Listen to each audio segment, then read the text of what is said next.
Hi guys, welcome back to That Was the Week That Was, where Vince and I talk about the week that was. Hey Vince, this has been a chaotic week, hasn't it? G'day, Bob, and g'day, Internet. Yeah, this week's been one of the craziest ones this year so far. Everything just seems to be accelerating at the moment. Absolutely. And over in Eastern Europe, we have news that the rouble has tumbled. Apparently, there is no foreign exchange in Moscow, and the Western businesses have been sold. The central bank there has injected yuan liquidity into the economy via a currency swap, which is really, really interesting considering what we were saying last week about the yuan. How do you take the fall of the ruble?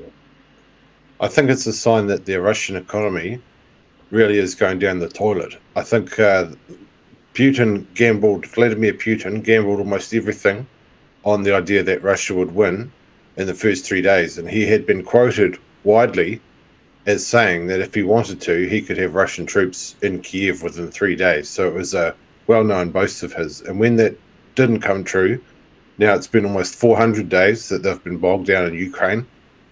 The Russian economy has to spend so much money in order to keep their side in the battle that there isn't much left over for the rest of the economy. And so the exchange rate naturally takes a tumble. I think the falling ruble is a sign that the rest of the globe is losing confidence that the Russian economy can produce anything of value. So I think that's, from the Russian point of view, it's a very bad sign. From the Ukrainian point of view, it's quite a good sign because it means that their enemy is running out of power. So, do you think that we are going to see negotiations start soon? No, I don't. I don't think there's any real will for that on either side of the conflict.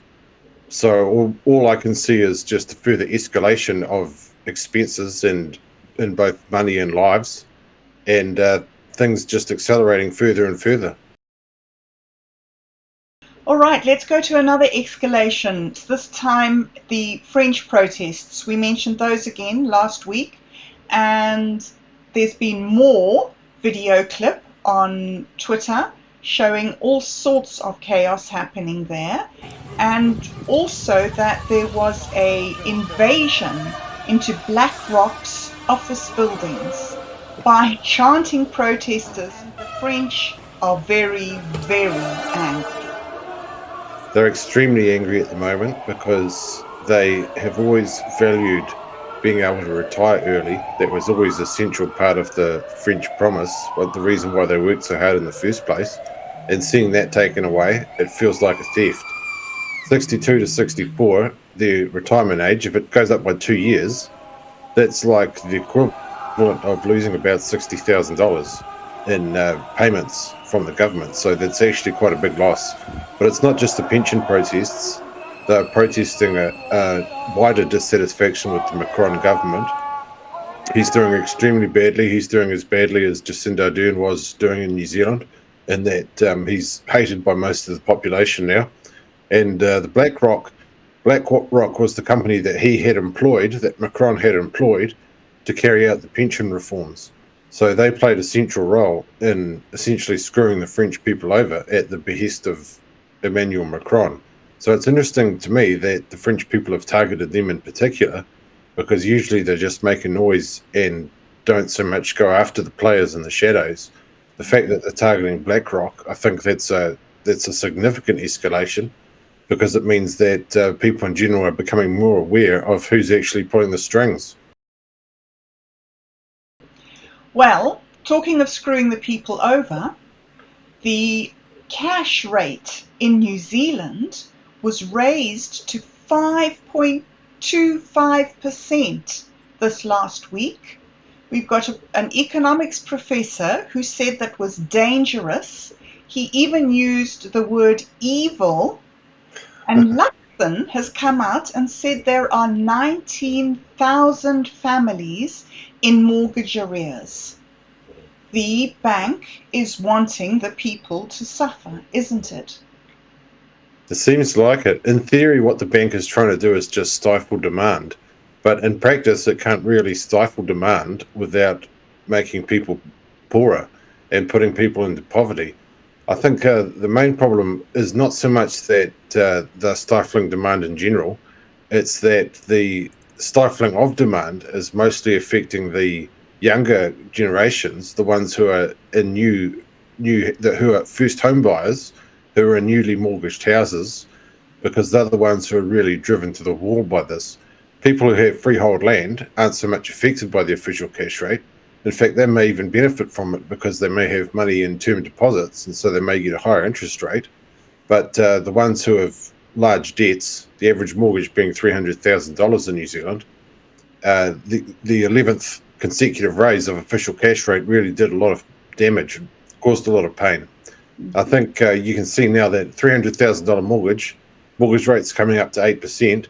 That's $24,000 just in interest every single year on the average sized mortgage. It's a great amount of pain that's come down the pipeline from the Reserve Bank over the recent 12 months.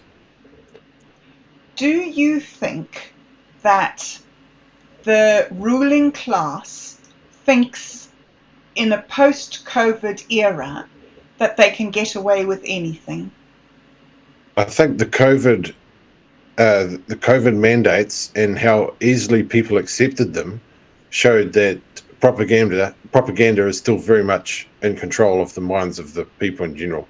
So I think, yes, I do agree that the ruling class believes they can pretty much do anything, and that was proven by our compliance to the COVID mandates.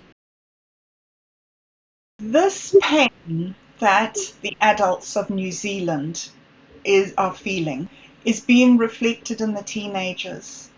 On Thursday, we had 2 teenagers going on a 60-minute rampage through Auckland for cigarettes, it seems. They were arrested today. There was a video released of a vicious fight at Howick College. This is rippling all the way through our society. And when you talk about societal collapse, this is what it looks like, isn't it? Certainly, all these kids are coming from homes where the parents are extremely stressed. The parents are the ones trying to pay the bills with these mortgage increases, and so they're under much more stress than they usually would be. And that filters down to the children. They perceive the stress and they feel unhappy as well. And so they take it out on each other at school or society in general with the RAM rates. This has been a problem for a long time, since even before the COVID lockdowns. But after the COVID lockdowns and mandates, it has really accelerated. I'm not sure what they think they can do about it, other than perhaps changing the law, because at the moment, as the law stands, they can't really punish the perpetrators too much, being juveniles. So they seem to just be more or less getting away with it. Shocking. Okay, there's one place where people are not getting away with it, Vince, and that is in the White Hart Inn in England, where 6 policemen, Vince, 6 policemen were sent to investigate a terrible hate crime. Can you fill us in on those details? Yeah, well, apparently at this inn they had a gollywog on public display, so anybody walking in was presented with the sight of a gollywog, and apparently it's been decided by the powers that be that a gollywog is a hate symbol because it's apparently a racist caricature. So presenting one in public is akin to walking around with a swastika flag, according to the mentality of the people who are directing Britain's police force. The same mentality is on display here in New Zealand. There's a shop up north, I can't remember where, I think it's Hamilton or so, where they still sell gollywogs in the window, and there's been a campaign for a few years now to try and shut them down. So I think this gollywog business is really just an example of cancel culture getting further and further out of control. Mm. It's ridiculous when we have actual problems. Sorry, I'm not going to rant about that. Just going to say, what a week! What a week! Yeah, it's crazy week. It's probably the craziest week so far this year. They're getting crazier and crazier. I think the next 12, 24 months are going to be extremely crazy. So Viewers, sit tight. We're going to have some more shows for you. The alt centre are clown world's good guys. They don't fit into boxes neatly enough to be someone else's tools.